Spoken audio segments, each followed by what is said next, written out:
جديد يسعد صباحكم مستمعي ومشاهدي إذاعة بوير اف ام بفقرتنا الحوارية من برنامج عطر الصباح. أعلنت هيئة الثقافة في إقليم شمال وشرق سوريا عن التحضير لإقامة النسخة التاسعة لمعرض روج آفا التاسعة للفن التشكيلي والبدء باستقبال المشاركات للمعرض.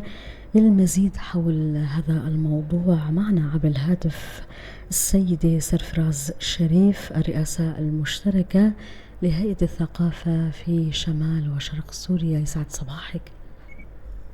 صباح الخير يا صباح لكل المتابعين وشكرا على الاستضافة. شكر لك خانم سيدة سرفراز لقبول الدعوة والمشاركة بفقرتنا الحوارية للحديث حول المعرض الذي سيقام، معرض روج آفا التاسع للفن التشكيلي. بداية نتحدث عن تحضيراتكم لإقامة النسخة التاسعة من معرض روج آفا التاسع للفن التشكيلي، وفي أي المدن سيقام سيدة سرفراز؟ حقيقة كما نعلم أنه هذا المعرض هو معرض سنوي يقام من كل عام، يعني في الشهر الرابع أو الخامس، ولكن في هذا العام حدث تأخير بسيط بسبب بعض الظروف التي مرت فيها المنطقة في شمال وشرق سوريا. طبعا مع ذلك نحن اليوم لا نقبل أو لا نتقبل إلغاء هكذا معارض سنوية ينتظرها كل فنان تشكيلي ويحث أيضا على دور الفن التشكيلي في شمال وشرق سوريا. طبعا التحضيرات بالبداية كانت بنشر دعوة للمشاركة على مستوى شمال شرق سوريا للفنانين التشكيليين، وطبعا المعرض يتضمن شروط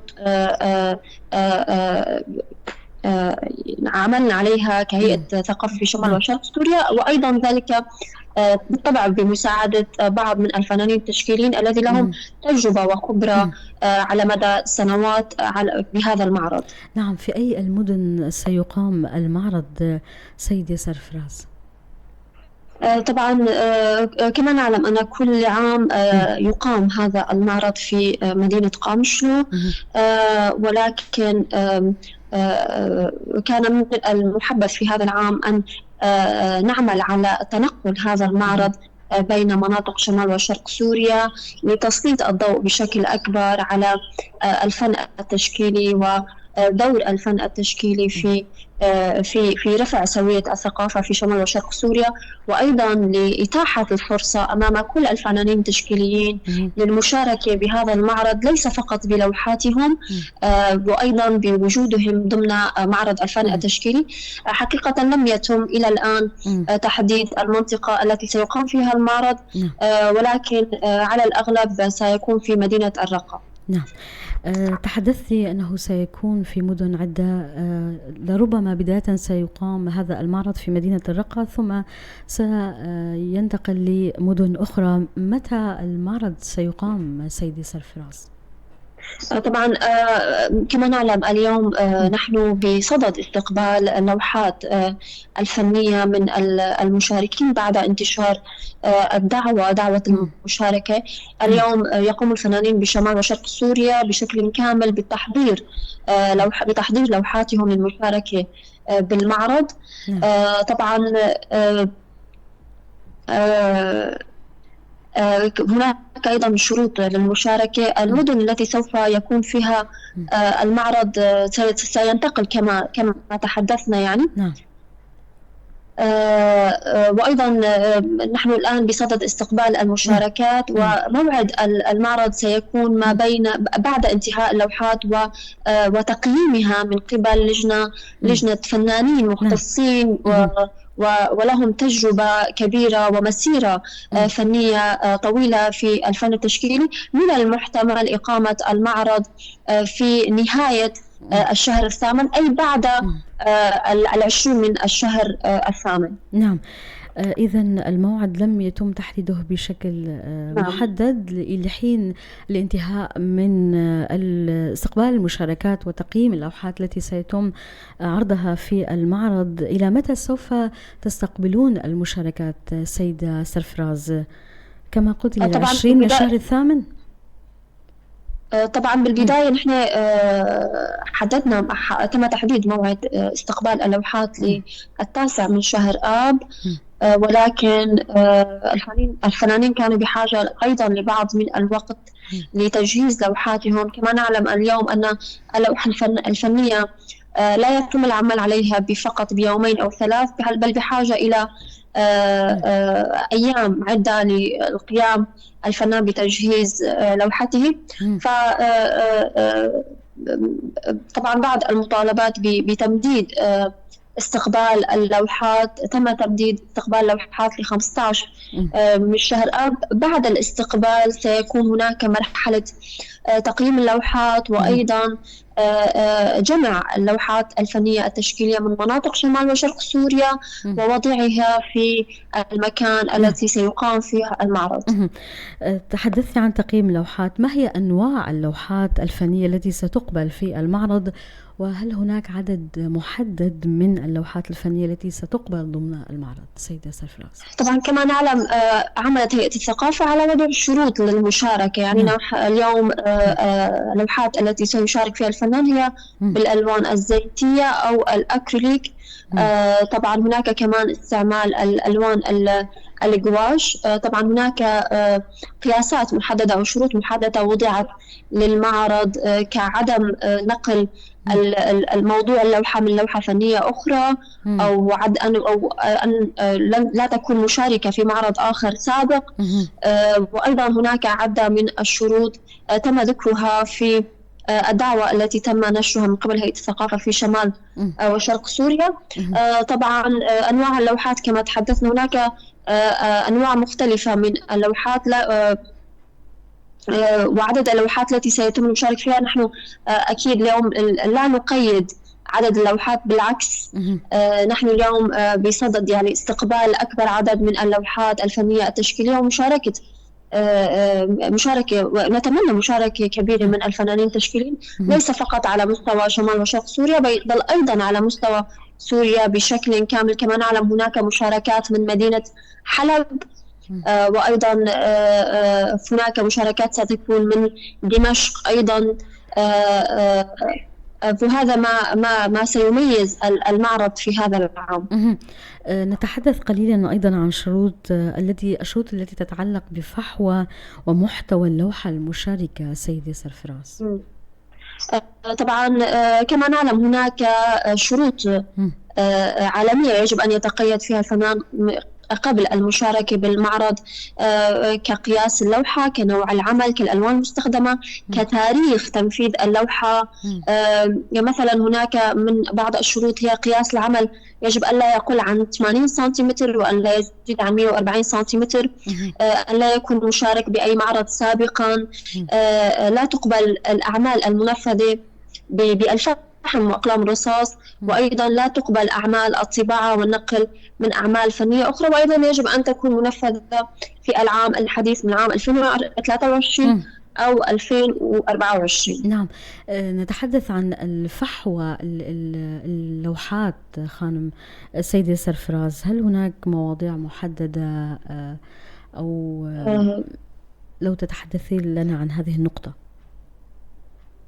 اليوم كما نعلم أن الفنان يفرغ ما بداخله، ولا يمكن لأي أحد تقييد الفنان بفحوى محدد أو تقييده أو منعه من تفريغ ما بداخله في اللوحة. أكيد نحن نتقبل اللوحات كل المواضيع ما كانت مواضيعها، طبعا بعيدا عن الأمور التي تمس بأمور التطرف أو ما إلى ذلك يعني. فكما نعلم اليوم نحن هناك طبعا تجسيد للكثير من الأمور تحدث في المعارض الفن التشكيلي. نرى ممكن تجسيد المرأة لواقعها، بفترة من الفترات هناك أناس جسدوا فترة الهجرة، فترة النزوح، فترة الحرب التي مرت فيها مناطق شمال وشرق سوريا. نرى مواضيع شتى في معارض الفن التشكيلي، وكما تحدثنا نحن لا نستطيع تقييد أفكار الفنان التشكيلي بتفريغ أفكاره أو طاقاته. إذن للفنانين حرية التعبير فيما يريدون أن يجسدوه من خلال لوحاتهم، والمعاناة أو المواضيع التي سيتم طرحها في تلك اللوحات ما عدا الأمور التي تمس النقاط التي تحدثت عنها، مسائل التطرف والأمور التي سلبية تؤذي المجتمع. إلى جانب عرض لوحات سيدة سرفراز، هل سيكون هناك نشاطات أخرى كندوات أو محاضرات؟ طبعا تعمل هيئة الثقافة بشمال وشرق سوريا بوضع خطط بالفترات المقبلة لوضع ندوات للفنانين التشكيليين بمناطق شمال وشرق سوريا. وأهم النقاط التي سوف يتم الحديث عنها هي ما هي التحديات التي تواجه الفنان التشكيلي في شمال وشرق سوريا، ما هي الصعوبات، كيف نستطيع تجاوزها، كيف نستطيع وضع الحلول لرفع مستوى أو لدعم الفنانين التشكيليين في مناطق شمال وشرق سوريا. طبعا سيكون هناك برنامج مع المعرض كأمسيات موسيقية، كالتعريف بالمواقع الأثرية بمناطق الرقة والطبقة أو المنطقة التي سيكون فيها المعرض. نحن اليوم كهيئة ثقافة شمال وشرق سوريا نهتم أيضا بمجال المواقع الأثرية، وأيضا محاولة تسليط الضوء عليها من قبل المجتمع المحلي. كما نعلم اليوم المواقع الأثرية هو شاهد بين الماضي والحاضر، وأيضا شاهد على ما حدث في مناطق شمال وشرق سوريا. فسيكون هناك أيضا برنامج للتعريف أو لرؤية هذه المواقع وتسليط الضوء عليها. سيطرح البرنامج في الأيام القليلة التي تسبق المعرض. نعم.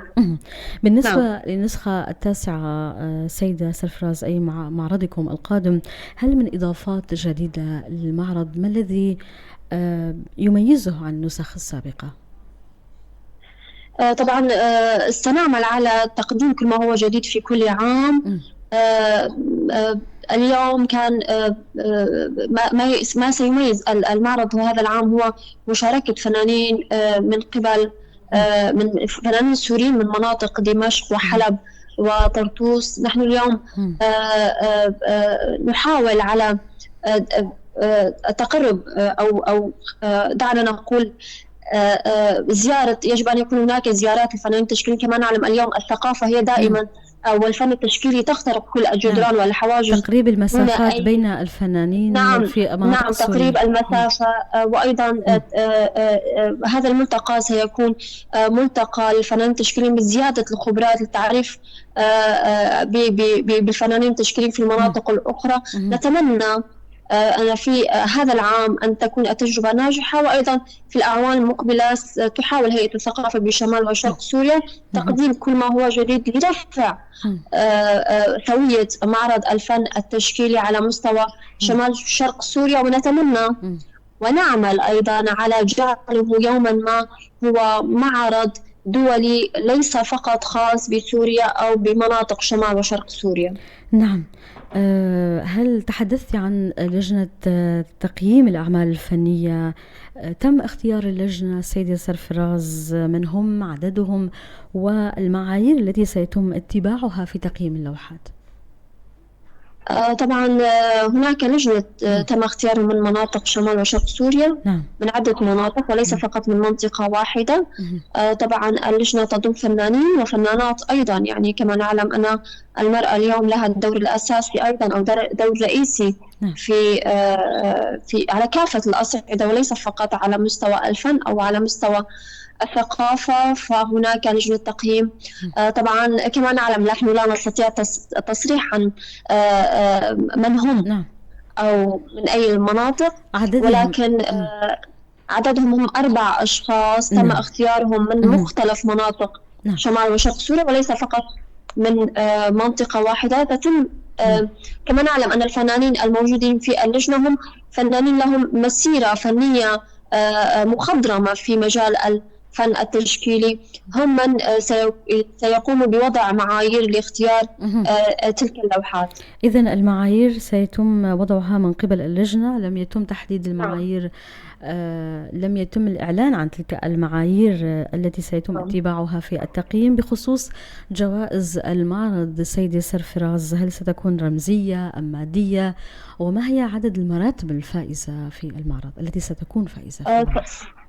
طبعا معرض الفن التشكيلي وليس دعنا نقول هي ليست مسابقة لاختيار الأنسب أو الأفضل، هي فقط لعرض اللوحات الفنية. نحن عملنا على موضوع زيادة اقتناء اللوحات في هذا العام، نحاول دعم الفنانين التشكيليين أو نشر ثقافة وضع اللوحات في المؤسسات أو في المنازل، فنحن نعمل على ذلك. طبعا كما ذكرنا هي ليست مسابقة يعني. نعم، سيتم اقتناء اللوحات حسب جمالية.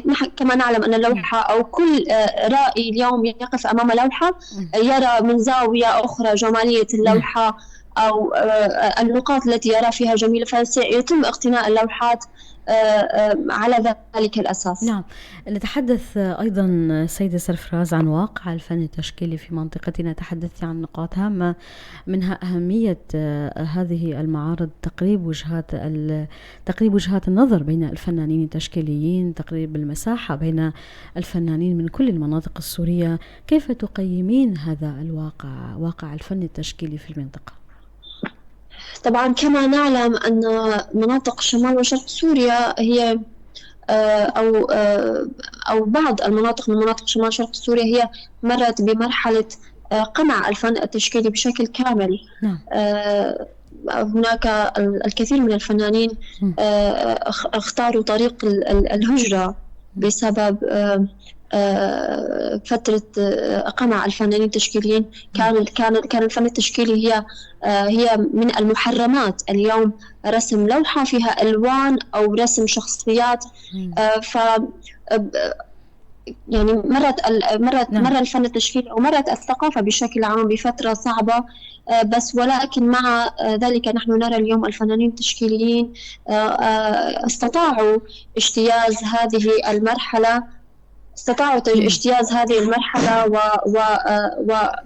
ومحاولين مساعدة المؤسسات أو الهيئات الثقافية برفع سوية المشاركات، برفع سوية اللوحات. بس ولكن هناك نقطة أيضا، نحن نعلم أن الأزمة أبعدت الكثير من الفنانين التشكيليين عن الرسم، عن اللوحة، عن الألوان. ولكن نحاول كهيئة ثقافة بشمال وشرق سوريا دعم الحركة الفنية التشكيلية، وسيكون هذا الدعم مستمر في الأعوام اللاحقة. تحدثتي عن دعم الحركة الفنية التشكيلية في المنطقة. ما أهمية إقامة هذه المعارض؟ ما دورها في ازدهار وتطوير الفن التشكيلي في منطقتنا سيدة سرفراز؟ طبعا كما نعلم أن اليوم الفنان التشكيلي بريشته ولوحته وألوانه يستطيع إيصال رسائل كبرى للعالم دون النطق بها. ما هي رسالته في لوحة؟ يستطيع حقيقة التعبير عما بداخله. فاليوم حركة الفن التشكيلية حركة مهمة جدا. يعني هناك بعض الفنانين يقولون إن لم أستطع أن أحمل السلاح لأدافع عن بلدي فسأرسم له. يعني اليوم الفنان التشكيلي يستطيع بلوحة بسيطة تفريغ ما بداخله وإيصال رسائل كبرى، تسليط الضوء على الواقع بشكل واضح، كما يمكن القول وكأنه كتاب مفتوح. نعم. فاليوم الفنان التشكيلي هو قادر على التعبير عن ذاته أو عن الواقع أو تجسيد الواقع وما تمر به المنطقة أو يمر به الواقع بشكل كامل، يعني على كافة الأصعدة، عن طريق لوحة، إيصال رسالته دون أي حتى كما نعلم أن الفنان التشكيلي لا يحاسب على ما يرسم يعني. فهو يعني نرى أنه حر بتفريغ كل ما بداخله دون أي قيود أو دون أي محاسبة. نعم، حر فيما نعم. يرسمه ويلعب دوره في المجتمع عكس الواقع، عكس تسليط الضوء على مآسيه ومآسي المجتمع الذي يعيش فيه. هل هناك مشاركة فعالة من قبل الفئة الشابة سيدي سرفراز خلال ما مر معكم من النسخ السابقة من المعرض؟ كيف هي مشاركات الشباب؟ طبعا العام الماضي كان هناك ملتقى أو ما يطلق عليه بعالم الفن التشكيلي هو السيمبوزيوم، يقام كل عامين مرة. كان هناك مشاركة من الفئة الشابة بعمر 17 وما فوق. كانت مشاركات فعالة جدا، أثبتوا نفسهم بجدارة.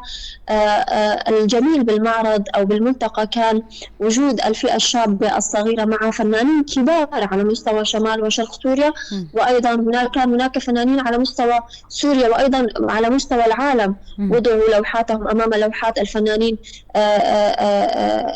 الذين يملكون مسيرة طويلة فنية طويلة. فكان هو تشجيع على الفئة الشابة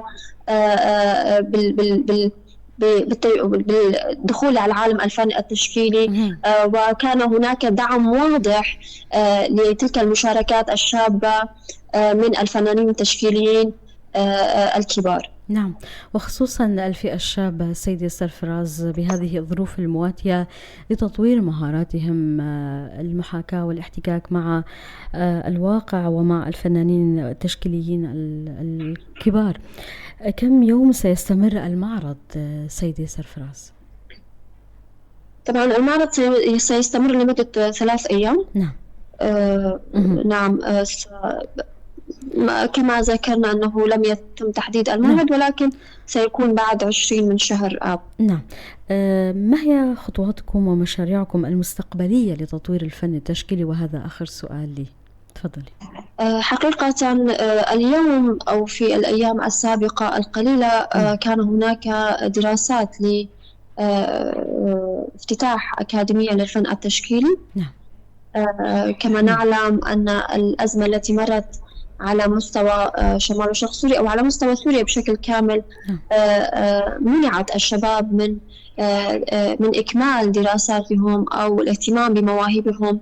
فستعمل هيئة الثقافة بشمال وشرق سوريا وذلك أيضا بالتعاون مع هيئة الثقافة في إقليم الجزيرة على وضع دراسات لافتتاح أكاديمية أو جامعة للفن التشكيلي لإسناح الفرصة أمام الفئة الشابة وأيضا الفئة التي منعت من إكمال مواهبها أو الفئة التي مهتمة التي تكون مهتمة بمجال الفن التشكيلي.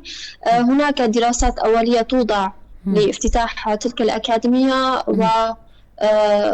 وسيتم النقاش عليها في الأيام المقبلة. نعم، بختام لقائنا إذا حابة تضيفي أي شيء تفضلي. طبعا شكرا بالبداية والنهاية على استضافتكم. بدنا نبعث رسالة أنه هيئة الثقافة بشمال وشرق سوريا هي مهتمة بشكل كبير بحركة الفن التشكيلي. سنكون مستمرين بدعم تلك الحركة الفنية لإيصالها على مستويات رفيعة، وأيضا نعمل على جعل معرض روج آفا معرض دولي وليس فقط على المستوى المحلي. وشكرا. شكرا لك والتوفيق لكم وللمعرض 9 للفن التشكيلي. جزيل الشكر السيدة سرفراز الشريف، الرئاسة المشتركة لهيئة الثقافة في إقليم شمال وشرق سوريا.